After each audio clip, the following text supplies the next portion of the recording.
네, 오늘 우리에게 주시는 주님의 말씀은 전도서 1장 1절에서 2절까지의 말씀입니다.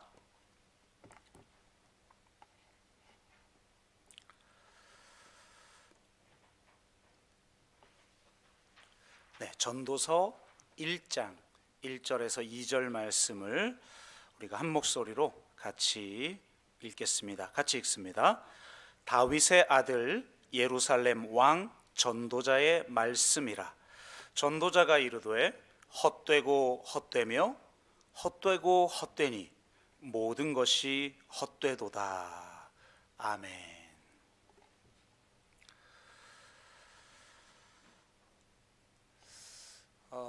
제가 얼마 전에 사이토 다카시가 쓴 50부터는 인생관을 바꿔야 산다 라는 책을 읽었습니다.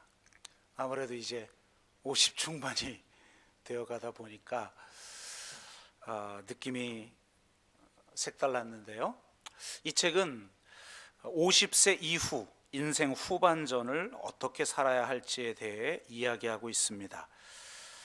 50세 이후는 50세 이전과 다른 가치관과 태도와 기술을 가지고 살아야 한다고 합니다.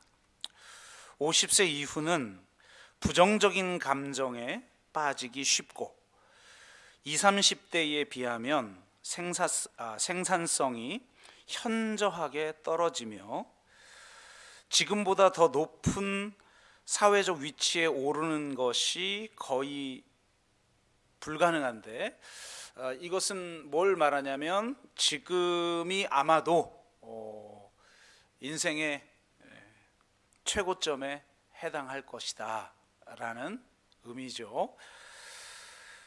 남을 부러워하거나 남에게 인정받으려 했다가는 실망할 가능성이 높고, 자신이 중요한 인물이라는 착각에서 벗어나야 하는 나이이며, 자존심을 내려놓고 현실을 수용해야 하는 시기다, 이렇게 말합니다. 그는 이 시기를 어떻게 살아야 하는지에 대한 소소한 방법들을 제시하고 있는데요. 가장 중요한 점은 바로 이 시기의 특징을 인정하라는 겁니다. 참 읽는 내내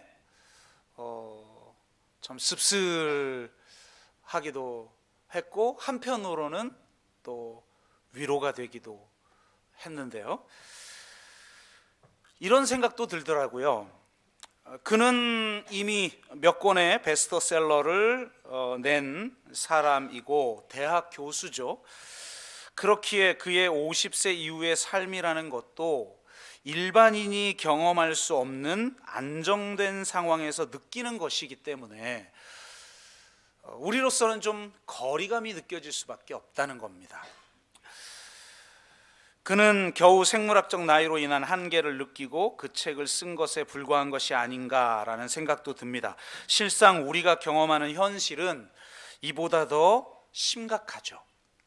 지금은 그가 경험한 50세 이후의 삶이라는 것을 젊은이들이 경험하고 있는 시대입니다. 이 책의 부제가 이를 반증하는데요. 여러분 책 표지를 보면 제목이 있고 그 책을 설명하는 이 부제가 또 있지 않습니까? 이렇게 돼 있어요. 이제 자존심, 꿈, 사람을 버리고 오직 나를 위해서만. 이게 부제예요. 50세 이후의 삶이라고 말하기엔 좀 굉장히 머뜩한 그런 부제죠. 많이 익숙한 문장입니다. 최근 제가 읽은 책 중에 하나가 이런 제목을 가지고 있는 책인데요. 나만 잘되게 해주세요. 네. 여러분, 이 나만 잘되게 해주세요라는 말이 굉장히 유행했던 때가 있습니다. 이 말은 어린아이가 새해 소망에 대해 적은 건데요. 이게 SNS에 알려지면서 대유행을 했어요. 아마도 현대인들의 속마음을 가장 정확하게 표현했기 때문이 아닐까 생각이 드는데요.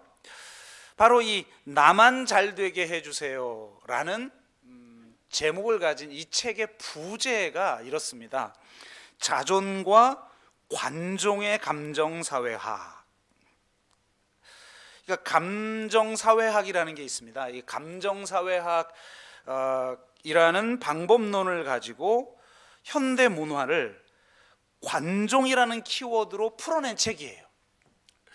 그러니까 요즘은 사상, 이데올로기 이게 중요한 게 아니라 사람들의 감성이 중요한데, 이 감성이라는 것도 시대마다 주요한 감정이 달라요. 왜 그런 감정이 그 사회를 지배하는가를 분석하는 게 이 감정사회학이라는 건데, 이걸로 이 관종이라는 키워드를 붙잡은 거예요. 관종 잘 아시죠? 관심종자라는 그 말의 준말이잖아요. 그러니까 현대 사회는 모두가 관종이 되기 위해 인정투쟁, 아니 더 나아가 관심투쟁을 벌이는 사회라는 겁니다. 그러니까 관심받지 않으면 살아남을 수가 없어요. 그러니까 어떻게든 관심을 받아야 되죠. 그래서 인스타에 사진도 올리고, 가게들도 요즘 인스타에 검색했는데 젊은이들은 검색을 인스타로 합니다. 여러분, 네이버로 검색 안 해요. 요즘은 네이버가 검색 엔진이 아니에요. 그러니까 인스타로 이렇게 딱 검색했는데 안 나와, 장소가. 사진 멋있는 게 없어요. 그럼 거기 안 갑니다. 그러니까 이 관심 받지 않으면 살아남을 수 없는 시대죠.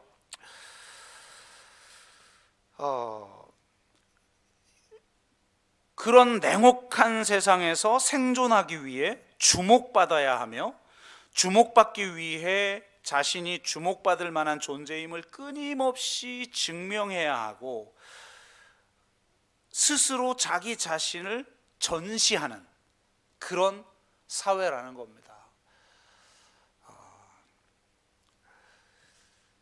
이렇게 관종사회가 된 이유 중 하나는, 여러 이유가 있겠지만 그 중에 하나가 바로 이 사회 경제적 변화 때문이라고 많은 사람들이 분석을 합니다. 물론 관종이라는 키워드는 포스트 모던 문화라는 측면에서, 즉 다문화적이고 지극히 개인주의적이며 다양성을 지향하는 사회의 문화적 징후라고도 하지만, 지금의 시대가 50세 이후에나 경험하는 것을 젊은이들이 경험하는 사회 경제적 상태이기 때문이라는 겁니다. 청년들조차 부제를 그대로 정형해 볼까요? 자존감, 꿈, 사람 다 버리고 오직 자기만을 위해서 살아도 생존하기 어려운 각자 도생의 시대죠. 아니, 청년도 아니고 초등학생이 새해 소망을 나만 잘되게 해주세요라고 썼으니까.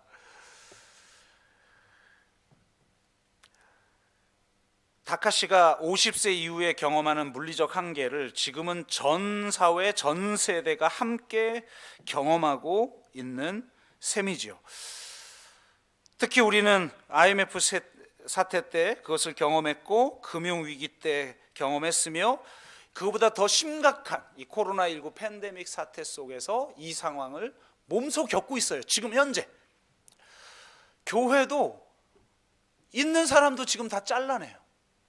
교회 직원도 잘라내고 교육자들도 잘라내고, 갈 곳이 없어서 SNS를 보면 전부 이중직도 아니죠. 아예 그냥 노동만 하고 있는 목회자들이 허다하고, 평일날은 일을 하고 주일날만 겨우 예배를 드리는 이런 분들이 정말 허다합니다. 갈 곳이 없어요. 그러니까 이런 시대를 우리가 지금 살고 있는 거죠. 그러니까 이런 생각을 하다 보니까, 야고보서 다음에 전도서를 설교해야겠다라는 생각이 들었습니다. 전도서야말로 50세 이후의 사람들이 좋아하는 성경이고 또 읽어야만 하는 그런 성경이죠. 전도서는, 그러니까 어떻게 보면 전 사회가 바로 이 50세 이후가 좋아하는 이 전도서를 읽어야만 하는 시대가 돼버렸다는 거예요. 전도서는 같은 지혜서인 잠언서와 성격이 굉장히 다르죠. 잠언서가 왕이 젊은 아들에게 훈계하는 내용이라면 전도서는 인생을 다 살아본 왕이 자신의 삶을 회고하는 내용이라고 할 수 있어요. 잠언서는 젊은이의 책이며 매우 긍정적인 메시지가 주를 이루고 있는 반면 전도서는 늙은이의 책이며 매우 부정적인 메시지가 주를 이루고 있습니다. 전에 말씀드린 대로 잠언서에서 말하는 의인의 특징이 4가지가 있는데 그 중에 가장 중요한 특징이 유력함이에요. 유력함. 룻기에 나오는 보아스 같은, 그러니까 재산과 권력, 그 다음에 영향력 이런 것들을 가진 사람이죠. 그게 의인이에요. 다른 특징인 공감 능력이나 현명함과 행복함보다 이것이 더 중요하게 이야기됩니다. 그렇기에 세상에서 성공하고 싶거나 어떤 비전을 추구하는 사람 혹은 어떤 영향력을 끼치고 싶은 사람들이 좋아하는 성경이 잠언서예요. 제가 전에 섬겼던 CBMC 회원 중에 자기 자녀들에게 잠언서를 읽히는 분이 있더라고요. 그리고 그 아주 중요한 구절들을 아예 달달 외우게끔 하는, 그러니까 자기계발서를 읽히는 것과 똑같은 효과가 나타나니까요. 그런데 전도서는 이런 잠언서적 지혜에 대한 비판적 메시지를 담고 있어요. 잠언서에서 말하는 지혜, 그래 좋다. 그런데 그런 지혜를 갖는 것도 헛되다. 이렇게 얘기를 해버리니까요. 오늘 여러분 가장 서론격에 해당하는 것도 어떻게 시작합니까? 네, 헛되고 헛되며 헛되고 헛되니 모든 것이 헛되다. 여러분 예외가 없다는 거예요. 모든 것이 헛되다는 거예요. 그 모든 것을 하나하나 이제 앞으로 이렇게 비판하면서 헛되다고 이야기를 합니다. 그러니까 어떻게 보면 전도서야말로 가장 급진적인 메시지를 가지고 있는 거죠. 우리가 추구해 왔던 가치와 실천을 향해 전도서 기자는 그거 다 헛되다라고 평가해 버립니다. 물론 우리에게는 잠언서의 메시지와 전도서의 메시지 모두가 필요합니다. 하지만 문명사적 전환을 요구하는 코로나19 팬데믹 상황에서는 우리에게 전도서와 같은 급진적 메시지가 더 많이 필요하다는 거죠. 그렇기에 앞으로 우리는 이 전도서에 대해서 같이 말씀을 나누게 될 텐데요. 오늘은 전도서에 대한 개괄적인 이야기를 드리고 다음 주부터 구체적인 말씀에 대해서 나누도록 그렇게 하겠습니다. 전도서의 특징을 보통 4가지를 이야기합니다. 첫째는 가장 중요한 특징, 가장 큰 특징인데요. 모호성 혹은 모순성이 있다는 겁니다. 여러분 진리 그럼 분명해야 되잖아요. 분명하니까 진리죠. 에? 근데 전도서에서 말하는 진리는 분명하지가 않아요. 모호해요. 이렇다는 건지 저렇다는 건지 알 수가 없어요. 심지어는 모순성을 가지고 있어요. 이것도 옳다고 그러고 저것도 옳다고 그래요. 이것도 틀리다고 그러고 저것도 틀리다고 그래요. 그럼 뭐가 맞다는 거예요 도대체? 굉장히 큰 모호성을 이야기하고 있습니다. 그래서 전도서는 통일성이 없는 여러 금원들을 끌어모은 모음집이라고 주장하는 분들도 있고, 한 사람이 아니라 여러 사람이 썼기 때문이다라는 그런 말도 있고, 어떤 사람은 저술 시기 당시에 다양한 사회 사상의 영향을 받은 인간의 저술일 뿐이다 라고 비판적으로 보는 사람들이 있을 정도예요. 하지만 우리는 성경을 그렇게 읽지 않죠? 성경은 성령의 감동으로 된 그런 책이며, 다양한 전승이 있다 할지라도 최종적 형태, 우리가 지금 읽고 있는 최종적 형태로 만들어지는 과정에 성령께서 개입하셨다고 우리는 고백합니다. 아멘? 그러니까 아니 전도서는 너무 이랬다 저랬다 하고 뭐하고 모순성을 가지고 있다 할지라도 그게 하나님의 말씀이라면 전도서에서 말하는 참 지혜 자체가 모호성과 모순성을 품는 것이 아닌가라고 우리는 받아들여야 된다는 거예요. 참 지혜는 모호성의 영역과 모순성의 영역을 인정합니다. 지혜의 특징을 제가 분별하는 것이라고 말씀드렸어요. 지혜는 분별력이죠. 예할 건 예하고 아니오할 건 아니오 하는 거예요. 예와 아니오를 분별하는 힘, 이게 지혜예요. 그런데 놀랍게 전도서는 그보다 더 깊은 참 지혜에 대한 이야기를 하는데 그 예와 아니오로 분별할 수 없는 것들이 있다는 거예요. 그러니까 진정한 지혜는 분별할 수 있는 것과 분별할 수 없는 것을 분별하는 것이다. 전도서는 이런 식이에요.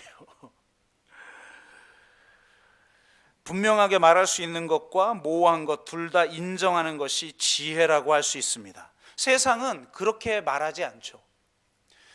대립된 두 가지 중에 한 가지를 선택하는 거라, 한 가지를 선택하라는 거예요. 넌 누구 편이냐는 거예요. 하지만 대립적인 것으로는 이해할 수 없는 모호성이라는 것이 존재합니다. 서로 모순되어 보이는 것 모두를 인정해야 하는 영역이라는 게 존재한다는 거예요.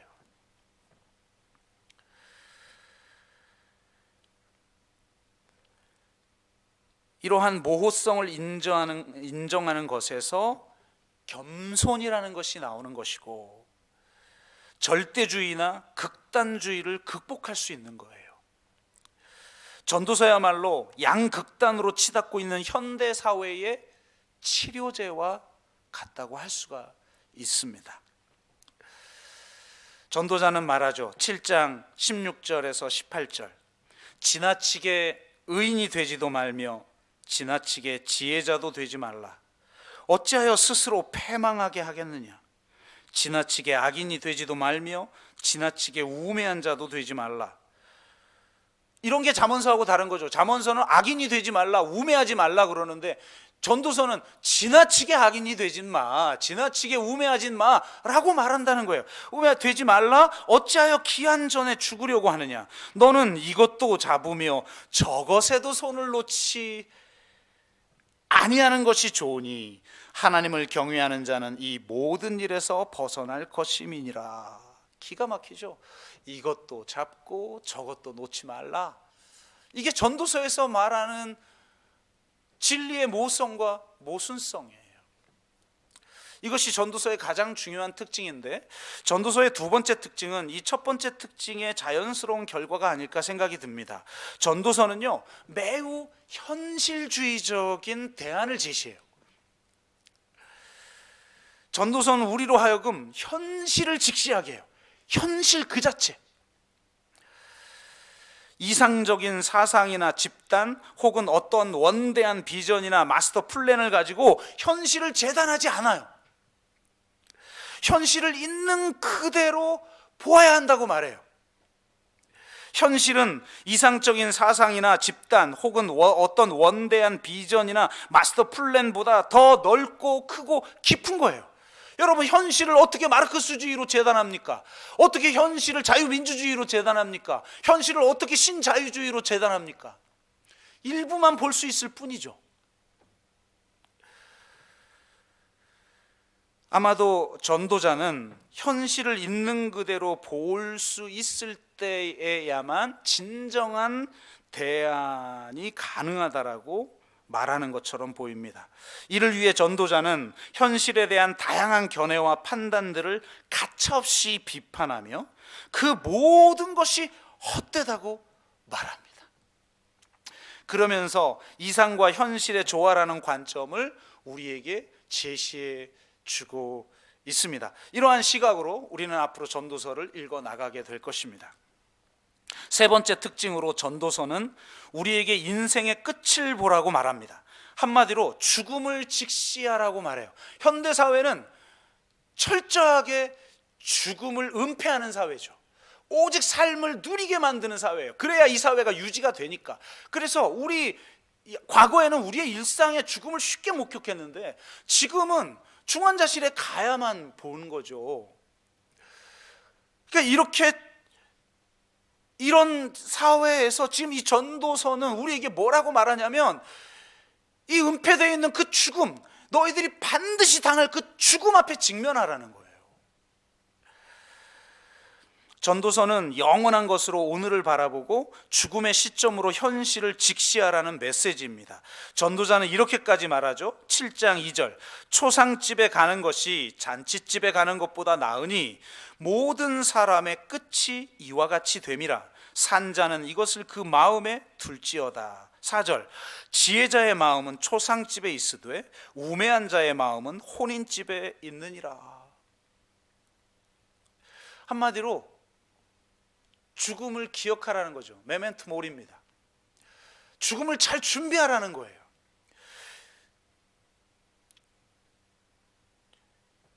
이 말은 죽음 앞에서 모든 것이 다 쓸모없는 것이다라는 허무주의를 말하는 게 아니에요. 성경이 허무주의를 말할 리 없죠.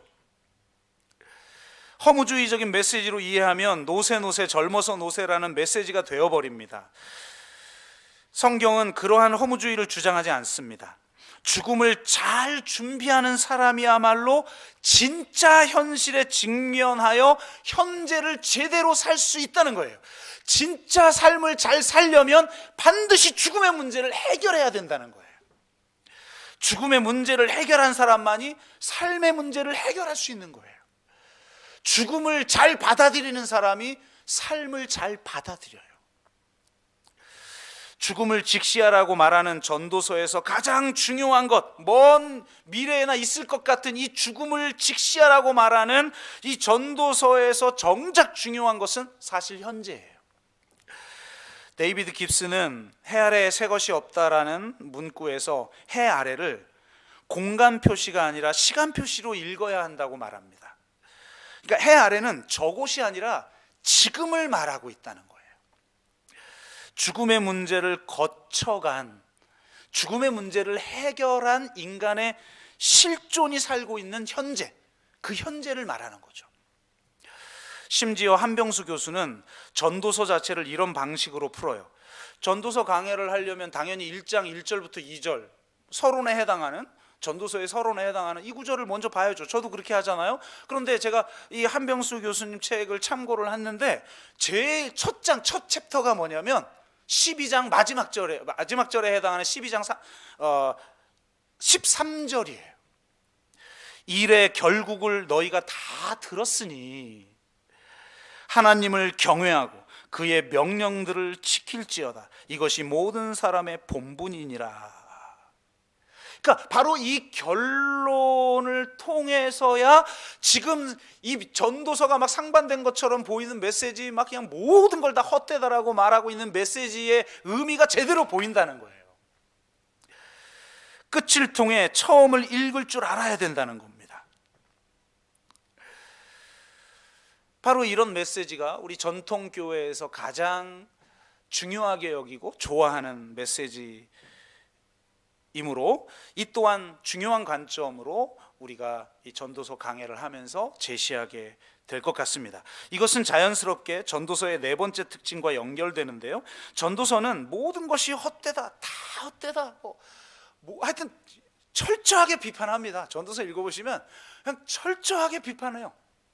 우리가 추구하는 모든 것 막 다 헛되다라고 하면서 놀랍게도 일상의 소소한 것들의 가치를 인정해요. 마치 까르페 디엠, 현재를 누리라고 말하는 것처럼 읽힙니다. 허무의 신학을 주장하지 않고 도리어 기쁨의 신학을 주장합니다. 전도서 3장 12절 13절은 이렇게 말하죠. 사람들이 사는 동안에 기뻐하며, 여러분 기뻐하며 사시길 바랍니다. 기뻐하며 선을 행하는 것보다 더 나은 것이 없는 줄로 내가 알았고 사람마다 먹고 마시는 것과 수고함으로 낙을 누리는 그것이 하나님의 선물인 줄도 또한 알았도다. 먹고 마시는 것이 여러분 하나님의 선물인 줄로 믿습니다. 저는 진짜 솔직히 먹방 절대 안 봅니다. 왜 제가 중독에 빠진 사람이라 저런 동물적인 아니 난 먹는 걸 왜 보고 있어? 나 진짜 근데 이 먹방이 완전 대세잖아요. 아니 남 먹는 걸 그것도 뭐 요리하는 거라도 보여주면 모르겠어요. 근데 막 그냥 카메라 앞에 놓고 이렇게 막 이렇게 먹어 그냥. 이걸 1시간 2시간 쳐다보고 있는 그 인간들은 뭐 하는 인간들이냐라고 보는 제가 중독에 빠진 인간이에요. 아 그렇구나, 저것도 즐겁겠구나, 이 정도 수준이 돼야 되는데 어쨌든 모르겠습니다. 근데 어쨌든 이것은 자크 엘룰이 전도서의 핵심 메시지라고 말하는 문장과 서로 통해요. 세계적인 신학자이자 사회학자인 자크 엘룰이 전도서의 자기는 핵심 메시지가 이거다라고 정리한 게 있는데요, 이렇습니다. 현실의 관점에서 모든 것은 헛된 것이다. 진리의 관점에서 모든 것은 하나님의 선물이다. 이 두 가지를 붙드는 것이 그리스도인의 관점이라는 거죠. 앞으로 이런 관점에서 또한 전도서를 강해하며 일상의 문제, 이 전도서가 말하는 주제들을 하나씩 다루게 될 것입니다. 하지만 저에게 있어서 가장 중요한 관점이라고 하는 것은 이것입니다. 전도서에서 중요한 관점은 현실 체제에 대한 급진적인 비판으로서의 시각이라는 겁니다. 전도서는 이렇게 시작해요. 다윗의 아들 예루살렘 왕 전도자의 말씀이라. 그러니까 이 구절 때문에 전도서를 솔로몬이 썼다고 지금까지 말해왔어요.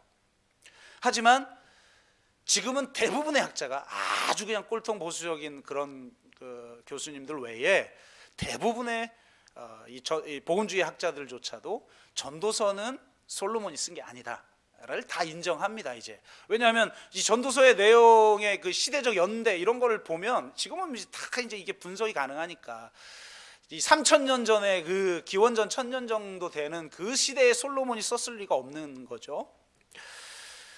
그리고 가장 치명적인 건 성경에서 말하는 이 전도자가 여성 명사라는 거예요.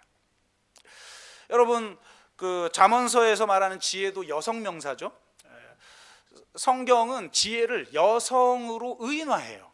그래서 사실은 그래서 번역할 때 여성의 언어로 번역을 해야 되는데 대부분의 번역자들이 다 남자고 교회 기독교를 지배하는 게 다 남자들이니까 번역을 다 남성 언어로 해놔버렸어요.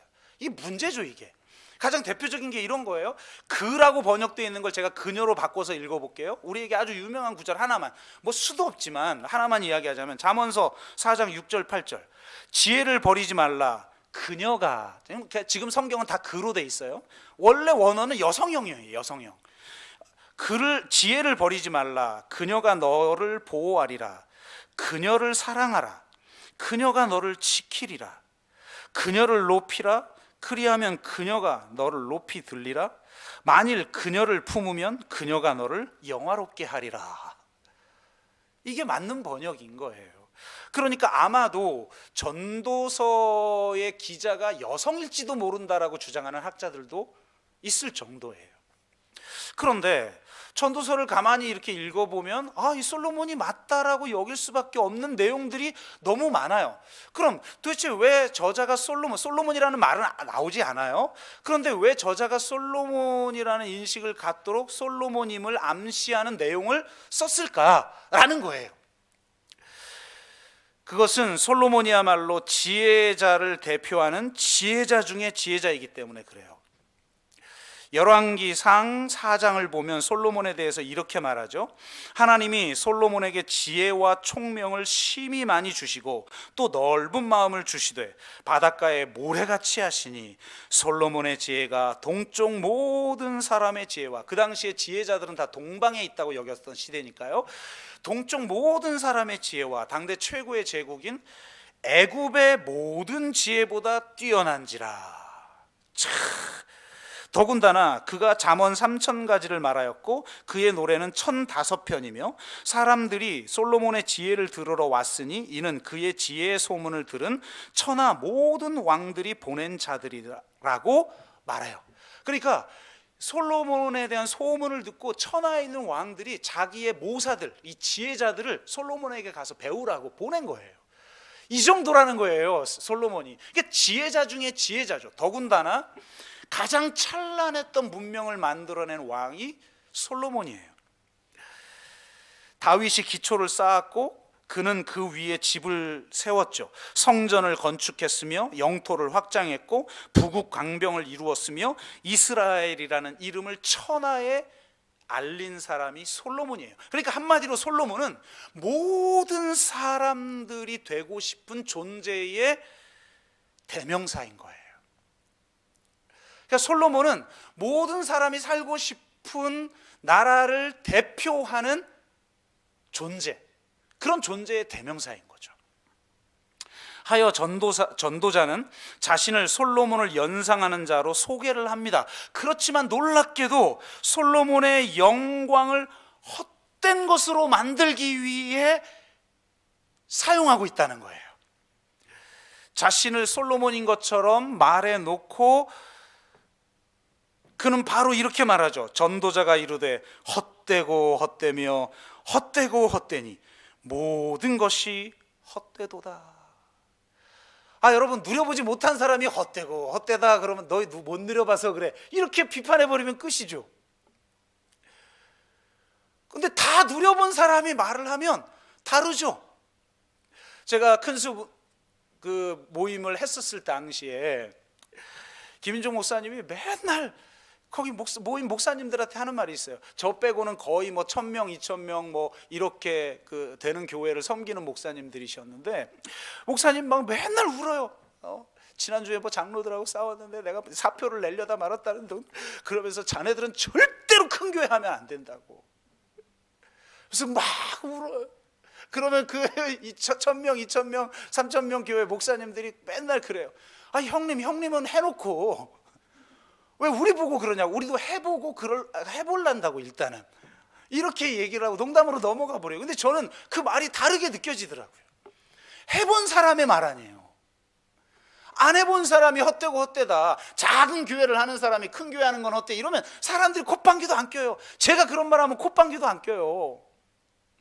근데 17,000 뭐 2만 명 되는 교회 목사님이 큰 교회 하지 마, 큰 교회 하지 마, 이건 다르잖아요.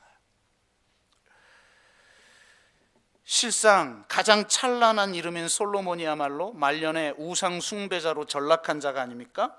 궁극적으로 그로 인해서 이스라엘이 남과 북으로 갈라진 분단 국가가 되지 않았습니까? 바로 처음으로 솔로몬 시대에 666이라는 글자가 나타나지 않습니까? 솔로몬 시스템이야말로 666 시스템인 거죠. 그렇기에 전도자는 솔로몬으로 대표되는 우상 숭배적 사회 시스템을 헛된 것이라고 비판하는 거예요. 모든 사람이 부러워하고 모든 사람이 그런 나라에 살고 싶어 하는데, 바로 그런 나라야말로 헛됨을 추구하는 우상 숭배적인 나라다라고 비판해버려요, 전도자는. 이게, 그러니까 한마디로 전도자는 솔로몬에 대한 패러디인 거죠. 솔로몬이 쓴 게 아니에요. 솔로몬이 쓴 것처럼 이야기하면서 솔로몬을 패러디하고 있는 거예요. 전도서의 메시지야말로 가장 우상타파적인 메시지입니다. 이것은 솔로몬의 입은 옷으로도 이 들꽃, 이름 없는 이 들꽃 하나만 못하다라고 말씀하신 예수님의 메시지와 상통하는 거예요. 멋있지 않아요? 모두가, 여러분, 솔로몬의 입은 옷, 이건 상징적인 거죠. 왕의 옷이라는 것은 왕의 신분을 말하는 것이고, 왕이 세운 그 나라 전체를 상징하는 거 아닙니까? 그래서 그 나라의 옷 중에 가장 권위가 있고 가장 찬란하고 아름다운 문화의 정수죠. 그런데 바로 그 솔로몬의 옷도, 솔로몬이 입은 옷도 우리가 이름도 모르는 들꽃보다 못하다는 거예요. 예수님 진짜 멋있지 않아요?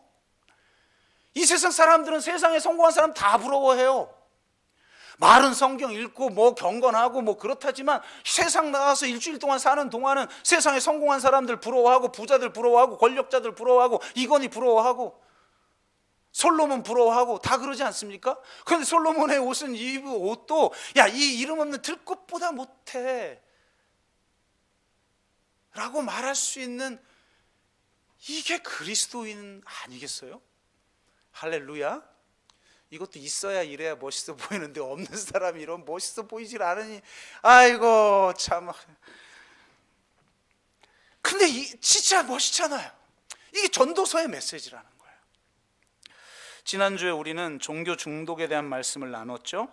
종교 중독의 핵심에 우상 숭배가 숨어 있다는 말씀이었습니다.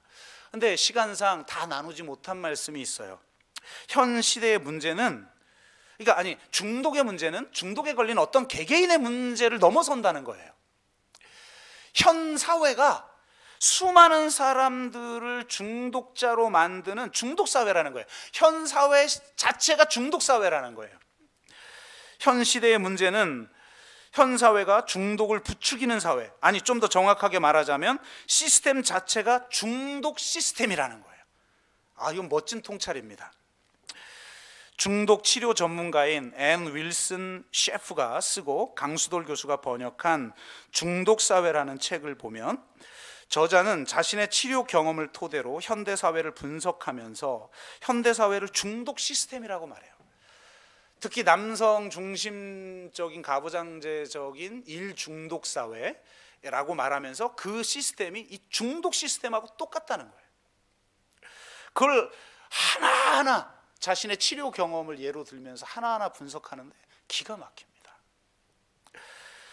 그러니까 한 사회는, 이 현 사회는 개개인의 문제를 넘어 대부분을 중독자로 만드는 중독 시스템이다. 그리고 그 중독 사회의 핵심 모델이 있는데 하나가 희소성 모델이고 다른 하나가 제로섬 모델이라는 거예요. 그러니까 부족한 자원을 가지고 서로 경쟁해야만 한다라는 논리가 지배하는 사회. 솔직히 부족합니까? 누가 더 많이 가지고 있어서 부족하지. 지금은 넘쳐나는 거예요, 풍요가. 지금도 부족하다고 말하려면 3, 40년 전 혹은 5, 60년 전 왜 이런 사회 만들자고 그동안 우리를 부추긴 거예요. 이렇게 힘들게 살게 만든 거예요. 아직도 부족하다면. 근데 여전히 부족하고 서로 희소성을 가지고 경쟁해야 되는 사회라는 논리를 기반으로 만든 사회. 이게 진짜 정말 제대로 된 사회냐 말이에요. 그러니까 그게 바로 중독 시스템을 가능하게 만드는 모델이라는 거예요. 그리고 그런 마음을 가지고 있는 사람, 희소성과 제로섬 게임을 하고 있는 마인드를 가지고 있는 사람이 중독에 걸린다는 거죠.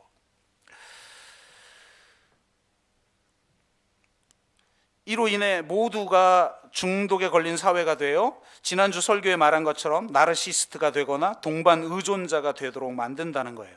그러니까 테러리스트나 사이비 종교 집단이나 불법 다단계 판매 업체 사람들만이 아니라 우리 대다수가 지금 중독자라는 거예요. 일 중독자, 쇼핑 중독자. 저는 제 자신이 중독자임을 고백합니다. 제가 중독에 대해서 특별히 최근에 말씀을 전하면서 내가 중독자가 맞다. 솔직히 여러분 보세요. 코로나19 팬데믹이라고 하는 상황은 만약에 무너지지만 않으면 특히 우리 교회 같은 경우는 여러분들이 헌신을 해주셔서 집 잘 가고 있잖아요. 지금 얼마나 제 주변에는요 힘든 분들이 많은지 몰라요. 제가 저번에 소개했듯이 어느 사모님은 너무나 힘드니까 2명이나 자살한 이야기가 전해지고 다들 힘들게 지금 막 먹고 살고 정말 말이 아닌 시대인데 정말 우리 교회는 그렇지 않잖아요. 그러면 뒤집어 보면요 어쩌면 목회자로서는 대부분의 사역들이 지금 올수도비 됐으니까 뒤집어 보면 안식년 같은 저에게는 선물처럼 주어진 시간일 수도 있는 거예요. 작년 가을부터 우리가 올수도를 했으니까. 근데 그렇게 되지 않아요. 그 주일 설교 하나 준비하느라고 일주일 내내 그 준비하고 책 읽고 제가 일주일에 평일 반 이상은 새벽 1, 2시에 들어가요. 그리고 들어가 보면 또 제 안에는 깨 있어. 제 안에도 중독자야. 그러니까 이게 쉴 줄을 몰라. 쉴 줄을.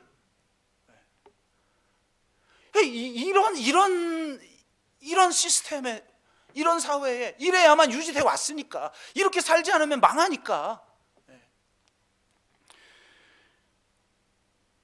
강수돌 교수가 직접 쓴 중독의 시대라는 책을 보면 한국이 더 심각한 중독 사회가 된 것은 사회적 트라우마 때문이라고 말을 해요. 한국은 식민지 시대와 한국 전쟁을 거치면서 생존과 안정이 가장 중요해져 버렸어요. 그래서 생존과 안정을 추구하면서 압축 성장을 위해 모두가 그 목표를 향해 돌진하는, 예외가 없어. 그냥 다 거기 돌진하고 다 희생해야 돼. 그 돌진하는 사회가 되는 과정에서 발생하는 사회적 트라우마가 있잖아요. 그런데 그거를 해결할 겨를이 없는 거예요, 이 사회는. 한 개인이 중독에 쉽게 빠지는 이유가 자신 안에 있는 상처를 치유하지 않았기 때문이듯이, 한국 사회가 중독 사회가 된 것은 사회적 트라우마를 제대로 치유하지 않았기 때문이라는 거예요. 뭘 좀 해결하려고 하면 우리가 지금 경제가 중요한데, 북한이 지금 여기 쳐들어올 판인데, 이러면 사회적 트라우마를 해결할 여유가 없죠. 역사적 트라우마의 결과로 속물주의에 빠졌고 다 적대관계가 심화되어 버렸어요. 특히 모두가 일중독에 빠진 노동사회가 만들어졌기에 보수나 진보나 다 이 노동사회 패러다임에 빠져가지고 대안을 제시하고 있다는 거예요. 그렇기 때문에 이제는 새로운 대안을 만들지 않으면 안 된다. 새로운 패러다임. 그래서 그는 새로운 대안을 만들기 위해 첫째, 새로운 삶의 가치관을 세워야 한다고 말합니다.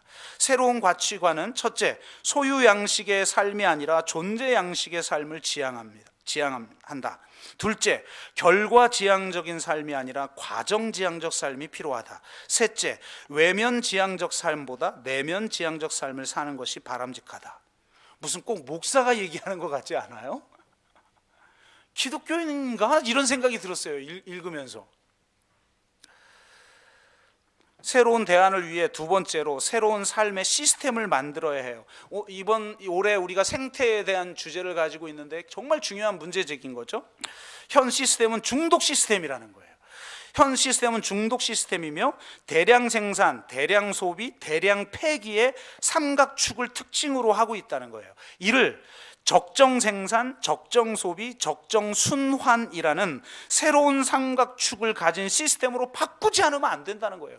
정말 중요한 문제제기죠.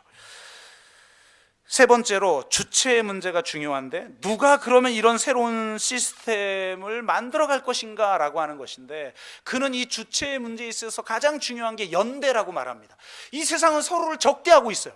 남자와 여자가, 좌파와 우파가, 산업화 세대와 민주화 세대가, 그리고 그들을 싸잡아서 청년 세대가 서로 대립되어 있어요. 그리스도인과 비그리스도인이, 또 종교 간에. 그런데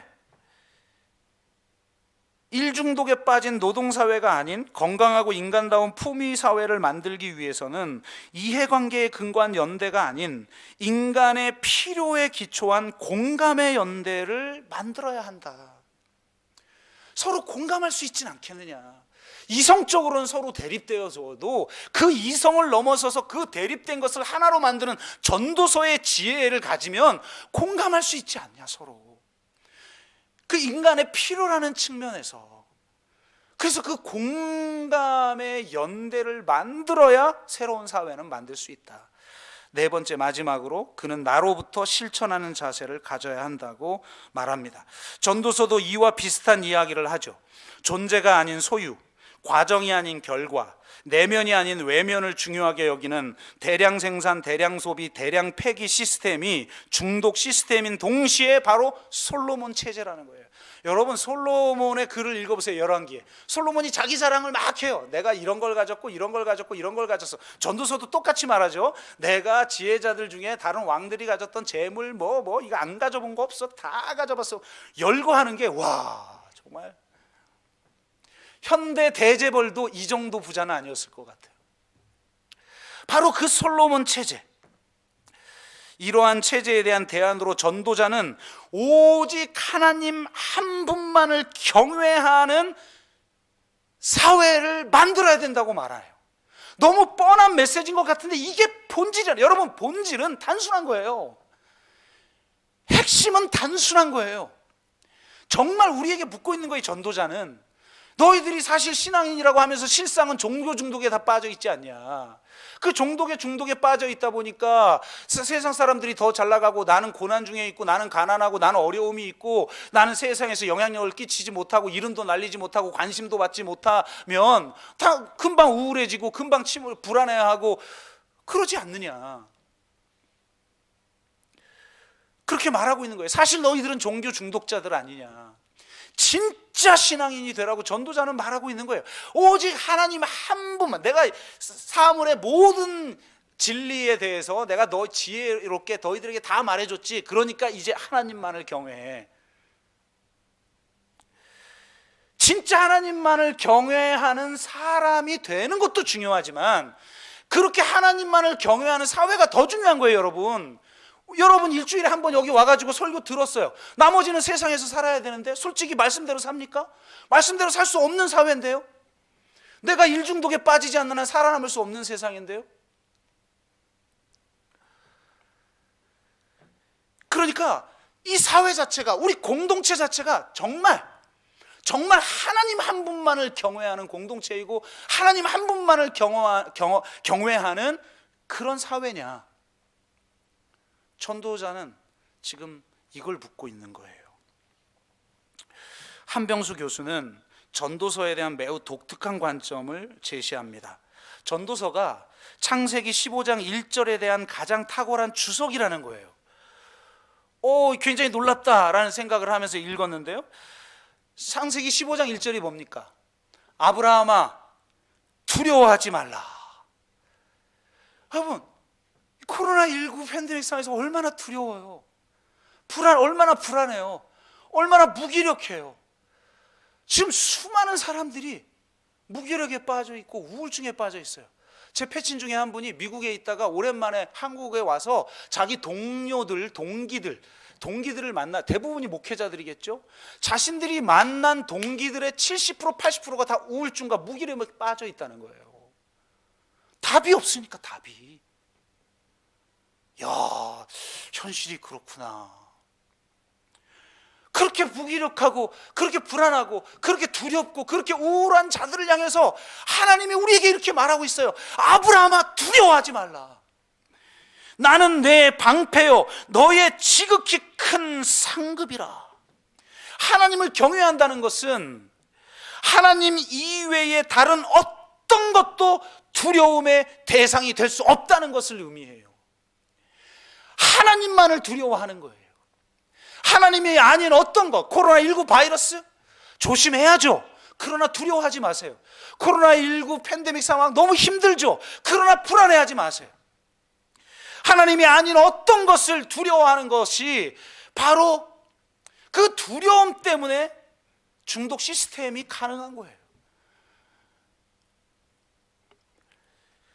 우리의 방패는 하나님 자신이며 하나님이 주시는 어떤 선물이 아니라 오직 하나님 그 자신만이 우리의 상급인 줄로 믿습니다. 종교 중독에 빠진 수많은 사람들은 하나님이 주시는 선물, 축복, 그것이 인생의 목적이 되는 거예요.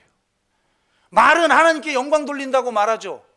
그게 진짜 목적이었으면 내 삶이 실패할 때, 고난 중에 있을 때도 영광 위해서 살면 되죠. 그런데 실패하고 고난 중에 있으면 금세 낙심하고 원망하고 좌절하고 실상은 종교 중독자였던 거죠. 진짜 하나님을 섬긴 게 아닌 거였던 거예요. 하나님이 주신 선물이 아니라 하나님 그 자신만이 상급이 되는, 가장 큰 상급이 되는, 이게 진짜 신앙이고 이게 전도서의 핵심 메시지라는 거예요. 우리의 최고의 상급이란 진리가 전도서의 심장입니다. 하나님은 자신만을 경외하는 자들에게 최고의 상급입니다. 오직 하나님 자신만을 최고의 상급으로 여기는 신앙이 기독교의 정수입니다. 아무 까닭 없이 무엇을 해주지 않아도 그냥 하나님을 사랑하는 것이 기독교의 정수입니다. 기독교의 정수는 하나님의 영광이에요. 하나님의 영광 안에서 오직 그를 기뻐하고 오직 그를 높이는 것이 신앙의 본질인 줄로 믿습니다. 이것을 가능하게 하는 공동체인가? 교회는 이것이 가능한 그런 사회로 지금 이 사회는 변하고 있는가? 그리스도인은 도대체 뭐 하고 있는가? 이 세상의 솔로몬 체제를 숭앙하면서 똑같이 세상 욕망을 추구하면서 그 세상 욕망이 만들어내는 우상을 섬기며 살아가고 있죠. 세상이 유지되기 위해서 필요한 이데올로기와 사상과 가치를 내면화시키면서 그것이 하나님의 말씀인 줄 알아요. 한 번도 하나님의 말씀으로 자기의 사상을 점검해 보질 않아요. 구원 외에는 나를 건드리지 말라는 거예요.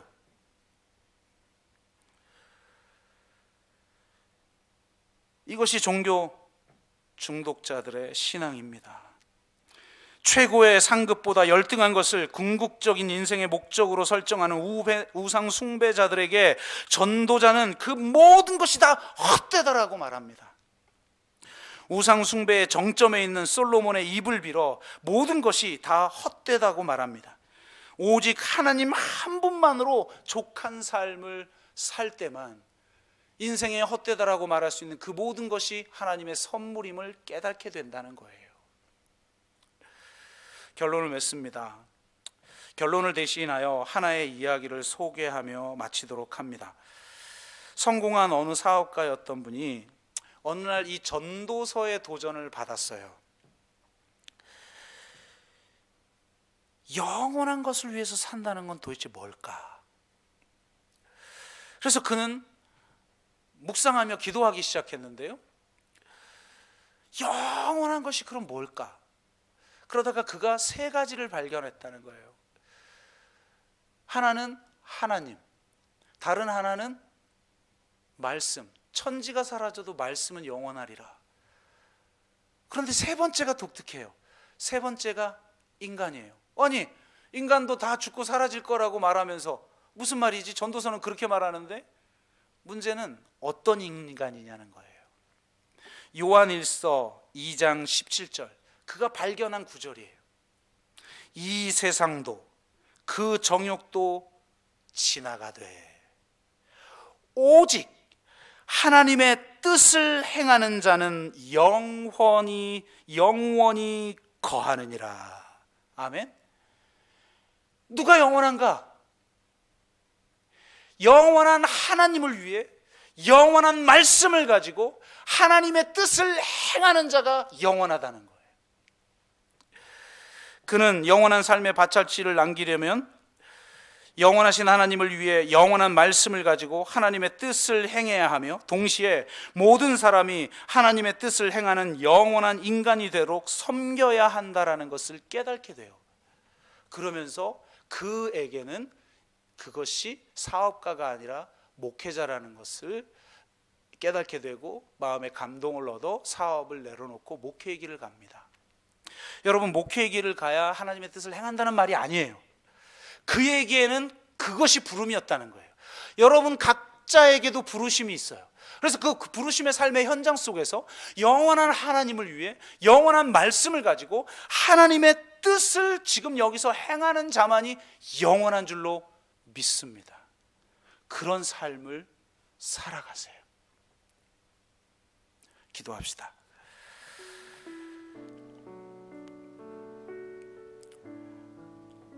여러분은 진리의 모순성을 그리고 모호성을 받아들입니까?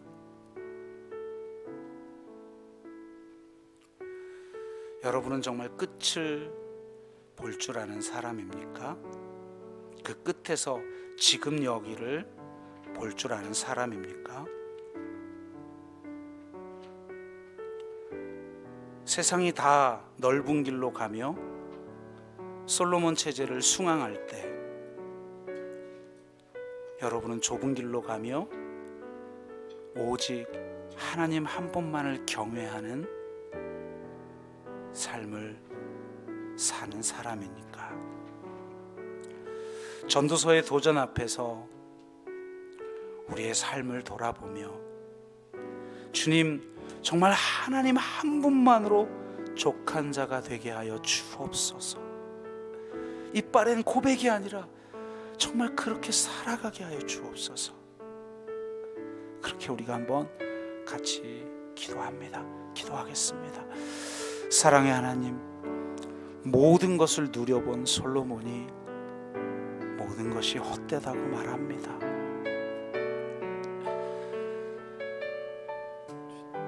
인생의 끝에서 자신의 인생을 돌아보며 그 모든 것이 헛되다고 말합니다. 그런데 우리는 그 배설물과 같은 헛된 것을 추구하며 자신의 인생을 허비하고 있지는 않습니까? 내 부르심의 현장에서 영원한 하나님을 위해 영원한 말씀을 가지고 정말 하나님의 뜻을 행하는 그런 삶을 살길 원합니다. 어떤 형편에서든 어떤 상황에서든 하나님 한 분만으로 족하다고 고백할 줄 알고 그렇게 살아낼 줄 아는 우리 모두가 되기를 원합니다. 주님이 주시는 은혜 없이는 우리가 그런 삶을 살 수 없사오니 주여, 오늘 당신의 그 사랑과 당신의 그 은혜를 폭포수처럼 쏟아부어 주시옵소서. 그 사랑에 매여 오직 하나님 한 분만을 경외하며 살아가는 복된 삶이 되게 하여 주시옵소서. 감사드리며 예수 그리스도의 이름으로 기도드리옵나이다. 아멘.